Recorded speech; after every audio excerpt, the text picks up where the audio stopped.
couldn't resist taking this opportunity of after hours at the Düsseldorf show to take you on a quick tour around this boat. It's the Sirena 88. It's a semi-displacement, long-distance cruising yacht.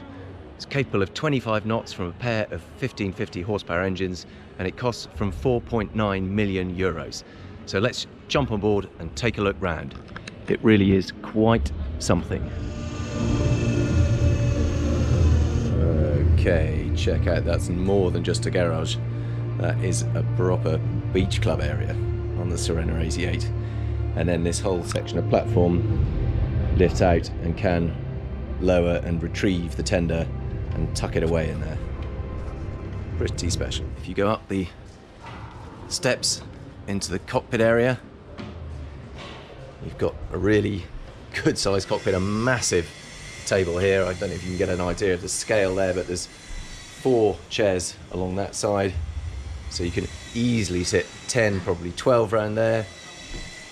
There's a nice little separate helm station for coming into a berth that obviously all tucks away out of sight when you don't need it, but it's all there so you can lean over the side.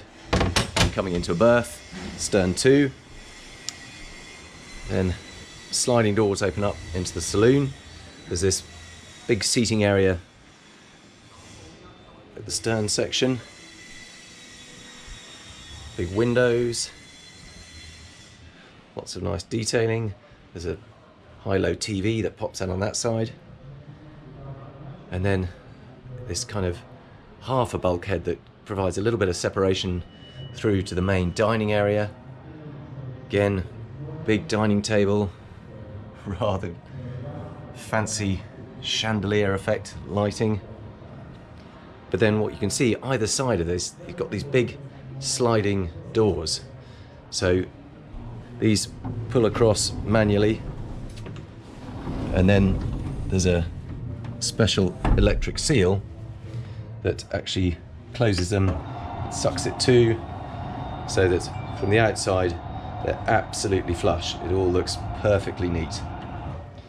And again, it's the same deal over on this side, but an even bigger window this time. So that one is already open and slid back so that you can walk straight out onto the side deck. These rather beautiful, I think they're probably mahogany actually, those rails. They're certainly varnished, and then there's a little side gate there so you can step onto the shore. The large wine fridge. Oh, there's a little latch there. So you've got your wine fridge there, and then access to all the glasses, coffee cups, plates, bowls, beautifully fiddled, and your tumblers, all behind this rather nice smoked glass door with a little positive catch. Keep it safe. Over on the port side, there is the galley. Now, this they are actually going to increase the size of. They've managed to gain an extra, almost an extra metre in here on the next boat. Then big fridge freezers, Miele, but nicely built in behind these fitted doors, and then a sliding door so that you can keep that separate. If you want it to be a crew run boat, you can keep it all separate. It's nice display cases. I'll show you where those steps go in a minute, but first let's go forward because there is something I want to show you. We're still on the main deck here, so there's a day heads, which is always very handy. It means your guests don't have to keep popping down to their cabins. And then this is the main deck master suite. Now this is an 88-foot boat, so it's pretty rare to get a main deck master cabin on an 88-foot boat, but this is a really proper job. You've got fantastic headroom. It's must be at least 6'6", possibly 6'7". It's, you can see there's more than enough headroom above me. I'm 6'1". Then there's the sort of office area over on this port side. Lovely view out. You can see there's a full height window. There is a strut separating them, but it does actually go all the way floor to ceiling. Nice fancy desk. Then big storage area, safe. Lovely little sitting area there by the other window. Just imagine sitting there, maybe having your coffee in the morning. Lots of storage, tons of these. Oh, that one's a little bit sticky, maybe that one. There we go. Just little storage spaces everywhere.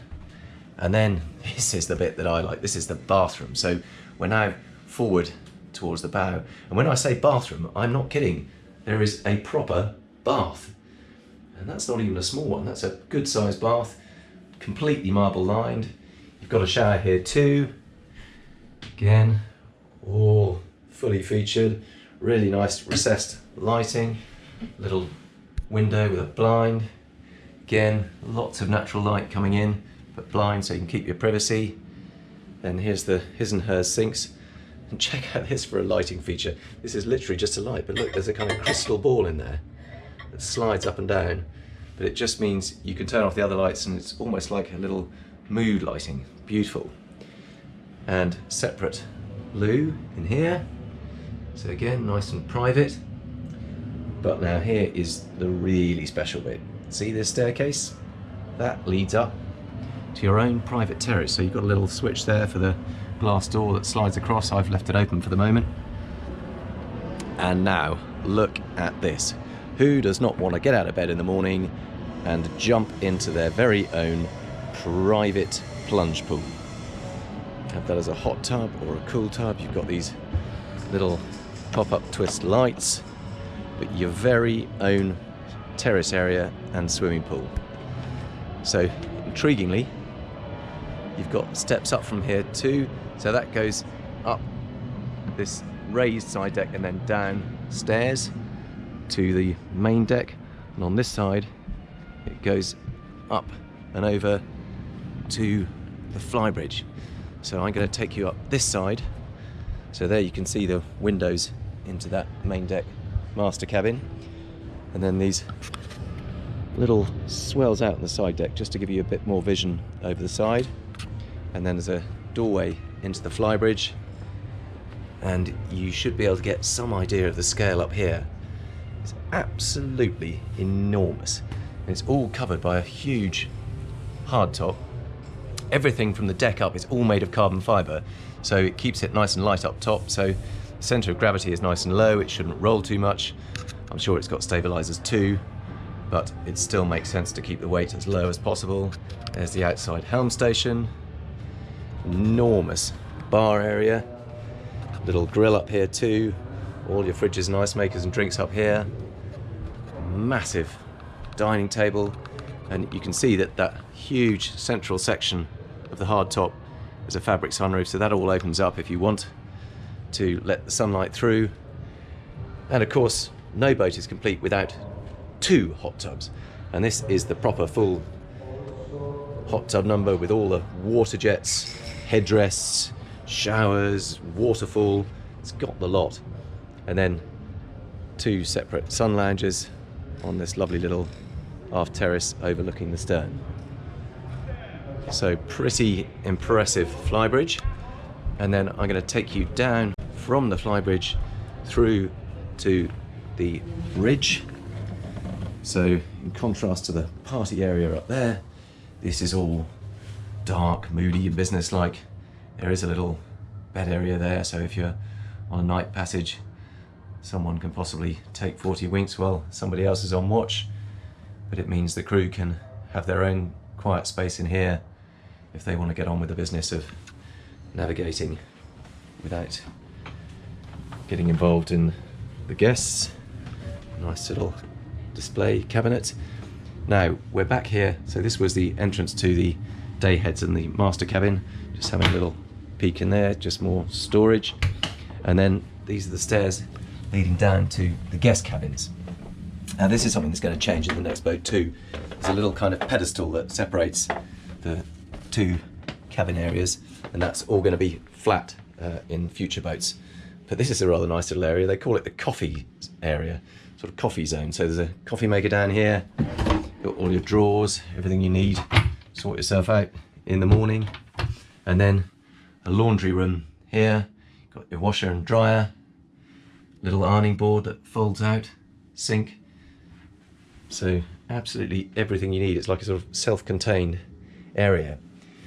Now, this is the aft VIP. And I say aft VIP with good reason, because there are 2 VIP suites on this yacht, which I'll show you the second one in a minute. But when I first saw this, I thought, wow, that is impressive. That looks like a master cabin, not a VIP suite.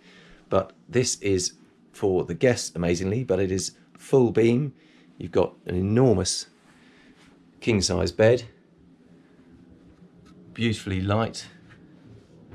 Got light streaming in through both sides, and then the bathroom is actually part of the cabin, so it's got a sliding door. You can separate it off and it's got mirrors there, or you can open it up to let that light through into the cabin and enjoy the full beam of the boat. Really big bathroom area, masses of floor space, all beautiful natural marble, big wash basin and marble shower. Overhead you can probably see little LED lighting, lots of detailing, really clean. It feels like a kind of 5, probably 6-star hotel in here. Massive TV screen. So now we're going back forward through the boat and over this little step. So we've seen the master cabin, we've seen the aft VIP. Here is one of the guest cabins. Now again, I don't know if you can get an idea of just how big this is, but this is not a small space. There's a lot of floor area between the 2 beds and really quite a decent width to the bed. This isn't a tiny little narrow single berth. It's actually quite a good sized single bed. Got hull windows there and your own bathroom. Again, really nicely done. All that marble work. Go back out into that corridor leading forward. Got a second double guest cabin here. Again, very similar sized beds. Again, lots of natural light, lots of detail, and again, your own bathroom. So I think we've now seen 1, 2, 3, 4 cabins. And then forward here, look at that huge walk-in wardrobe. So I thought that was somehow part of the corridor, but actually what you might not have spotted is that there's a door here. So this actually is access to the forward VIP. So come through here, you've got that walk-in wardrobe area, and then 2 separate, or a split bathroom should I say. So you've got the wash basin and loo in there, and on the other side a separate shower. This is all part of the forward VIP. Then quite a few steps up to the bed itself, which is almost like it's on a raised podium. So this is in the bow, but still quite a generous beam, and just part of an enormous forward VIP suite. This really is a suite, it's not a cabin, it's a proper suite with separate rooms coming off it. So you've got the bed forward, that 2-section bathroom, and that walk-in wardrobe, all as part of the forward VIP. Pretty impressive. So there is one more key area I haven't showed you. I'm just going to open this side door again. You can see how that is pushing it open so that I can now slide it back. Give that a good tug, slide it back out onto the side deck. And here is access to the crew cabin. So this is quite steep. They're actually going to make this a bit shallower and slightly wider steps in future. But this goes down to the crew area. You've got a twin bunk cabin on the port side, a little desk area, a bathroom in there, and a second double crew cabin over on this side. And what they're actually going to do is push this out into the engine room, which we'll see in a minute, and make more of a crew mess area on the second boat. So there's going to be even more space down here. But in the meantime, there's a really chunky watertight door here, which takes us through to the engine room. And what an engine room. I'm not sure I've ever been on an engine room of this size on board an 88-foot boat. It is absolutely vast. Got the stainless steel checker plate everywhere. These two 1550 MAN engines, they're almost lost in here. They're set well down. Again, look at the headroom in here, it's absolutely vast. There's no bending or stooping to fit around these engines. You can look down on them, walk all around them. They're all safely behind these stainless steel guardrails. There is just so much space down here. Absolutely fantastic. Means you can get to everything. You've got the generators on either side. You can walk up to them. I think, in fact, the next owner I think is going to fit a workbench forward here because there's just plenty of space for that. Everything is neatly labelled. All the hoses can all be switched on or cut off as needed. Big exhausts, big pump. Just the most fabulous space. So light, so airy. Really, if you're going to be in an engine room, make it this one. I hope you enjoyed that quick look round the Sirena 88. It's quite a beast. And don't forget to check in on this channel for more tours and sea trials of your favourite boats. Thanks for watching.